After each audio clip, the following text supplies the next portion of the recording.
My friends, it's a joy to see you. ನನ್ನ ಸ್ನೇಹಿತರೆ, ನಿಮ್ಮನ್ನು ನೋಡುವುದು ಸಂತೋಷವಾಗುತ್ತಿದೆ. Our hope in the Lord will never fail. ಕರ್ತನಲ್ಲಿರುವ ನಿರೀಕ್ಷೆ ಅದು ವಿಫಲವಾಗುವುದಿಲ್ಲ.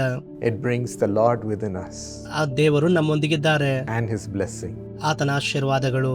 Today, as per Psalm 1:3, ಇಂದು ಕೀರ್ತನೆ 1:3 ಪ್ರಕಾರ it says, "That person is like a tree planted by streams of water." ಅವನು ನೀರಿನ ಕಾಲುವೆಗಳ ಬಳಿಯಲ್ಲಿ ಬೆಳೆದಿರುವ ಮರದ ಹಾಗಿರುವನು, which yields its fruit in season.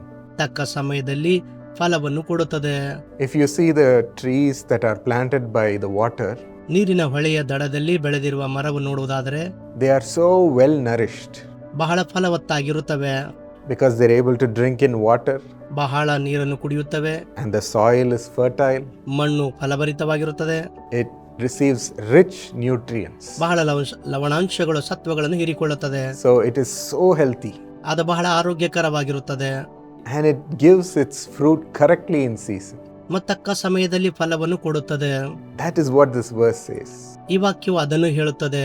That's how the Lord is going to plant you, ಆ ರೀತಿಯಾಗಿ ಕರ್ತನು ನಿಮ್ಮನ್ನು ಸ್ಥಾಪಿಸುತ್ತಾನೆ in the right place. ಸರಿಯಾದ ಸ್ಥಳದಲ್ಲಿ. And the previous verse says, "The one who meditates on the word of God becomes like such a tree."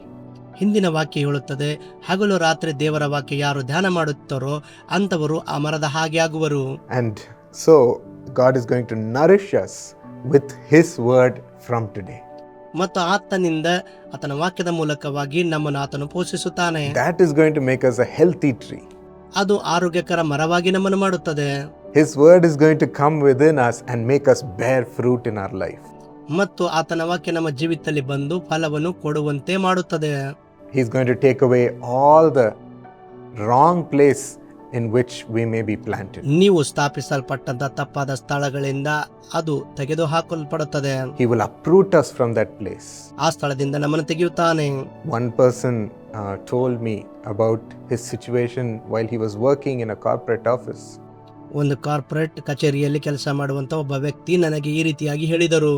He had a wrong affair, a relationship with a woman outside his marriage. ಅವನ ಮದುವೆ ಹೊರಗೆ ಒಬ್ಬ ಮಹಿಳೆಯೊಂದಿಗೆ ಅವನಿಗೆ ಒಂದು ಸಂಬಂಧ ಇತ್ತು. He thought that relationship was supposed to make him feel so good, so satisfied. ಮತ್ತು ಆ ಸಂಬಂಧ ಅವನಿಗೆ ಬಹಳ ತೃಪ್ತಿ ತರುತ್ತದೆ ಎಂದು ಅಂದುಕೊಂಡಿದ್ದನು. That will bring him all the joy. ಎಲ್ಲ ಆನಂದ ತರುತ್ತದೆ ಎಂದು. But he said, "No, that is not what I got. ಮತ್ತು ಆದರೆ ನನಗೆ ಅದು ಸಿಗಲಿಲ್ಲ ಎಂದು ಅವರು ಹೇಳುತ್ತಾರೆ. I was hiding and hiding. ನಾನು ಮರೆಯಾಗಿರುತ್ತಿದ್ದೇನು. I was fearing every moment. ಪ್ರತಿ ಕ್ಷಣ ನಾನು ಭಯ ಪಡುತ್ತಿದ್ದೇನು. My name got tarnished. ಮತ್ತು ಭಯ ಪಡುತ್ತಿದ್ದೇನು. And it was like hell when I had that relationship. ಆ ಸಂಬಂಧ ಇರುವಾಗ ಅದು ನರಕದಂತೆ ನನಗೆ ಇತ್ತು. I could not enjoy. ನಾನು ಆನಂದ ಪಡಲಾಗಲಿಲ್ಲ. I didn't get what I was looking for." ನಾನು ಏನು ನೋಡುತ್ತಿದ್ದೇನೋ ಅದು ನನಗೆ ಸಿಗಲಿಲ್ಲ. God is going to uproot us away from such places of wrong influence. ಅಂತ ತಪ್ಪದ ಪ್ರಭಾವದಿಂದ, ಆ ಸ್ಥಳಗಳಿಂದ ದೇವರು ನಮ್ಮನ್ನು ತೆಗೆದು ಹಾಕುತ್ತಾನೆ. And He will make us a tree planted by the streams of water, which will be God's word. ದೇವರ ವಾಕ್ಯವಾದಂಥ ನೀರಿನ ಕಾಲುವೆಗಳ ಬಳಿಯಲ್ಲಿ ನಮ್ಮನ್ನು ಸ್ಥಾಪಿಸುತ್ತಾನೆ. And He will make us bear fruit. ಫಲಗಳನ್ನು ಕೊಡುವಂತೆ ಮಾಡುತ್ತಾನೆ. Shall we receive this blessing? ಅದನ್ನು ಹೊಂದಿಕೊಳ್ಳೋಣವೇ? Loving Lord, ಪ್ರೀತಿಯ ಕರ್ತನೆ, please help me in my struggles. ನನ್ನ ಹೋರಾಟದಲ್ಲಿ ಸಹಾಯ ಮಾಡು. Help your children, Lord. ನಿನ್ನ ಮಕ್ಕಳಿಗೆ ಸಹಾಯ ಮಾಡು ಕರ್ತನೆ. Father, wherever they're having wrong influences ಎಲ್ಲಿ ತಪ್ಪಾದ ಪ್ರಭಾವ ಅವರಿಗೆ ಬರುತ್ತಿದೆಯೋ and they're helpless right now, ಈಗ ಅವರು ಅಸಹಾಯಕರಾಗಿದ್ದಾರೆ. take it away, Lord. ಅದನ್ನು ತೆಗೆದು ಹಾಕು. Take away those wrong things. ಆ ತಪ್ಪಾದ ಕಾರ್ಯ ತೆಗೆದು ಹಾಕು. Take away the wrong desires. ಆ ತಪ್ಪಾದ ಆಸೆಯನ್ನು, Take away the things which are pulling them away from the right path. ಸರಿಯಾದ ಮಾರ್ಗದಿಂದ ದೂರ ತೆಗೆದುಕೊಂಡು ಹೋಗುವಂತ ಎಲ್ಲ ಮಾರ್ಗಗಳು ತೆಗೆದು ಹಾಕು. And bless them with your word from today. ಇಂದಿನಿಂದ ನಿನ್ನ ವಾಕ್ಯದಿಂದ ಅವರನ್ನು ತುಂಬಿಸು. Let them drink your word passionately every morning. ಪ್ರತಿ ಮುಂಜಾನೆ ಅವರು ನಿನ್ನ ವಾಕ್ಯವನ್ನು ಕುಡಿಯಲಿ. Let them hear you speaking to them. ಮತ್ತು ನೀನು ಮಾತಾಡುತ್ತೆಂದು ಕೇಳಿಸಿಕೊಳ್ಳಲಿ. And let them be joyous and prosperous in their life. ಅವರ ಜೀವಿತದಲ್ಲಿ ಆನಂದ ಮತ್ತು ಸಮೃದ್ಧಿಯಿಂದ ಅವರು ತುಂಬಿರಲಿ.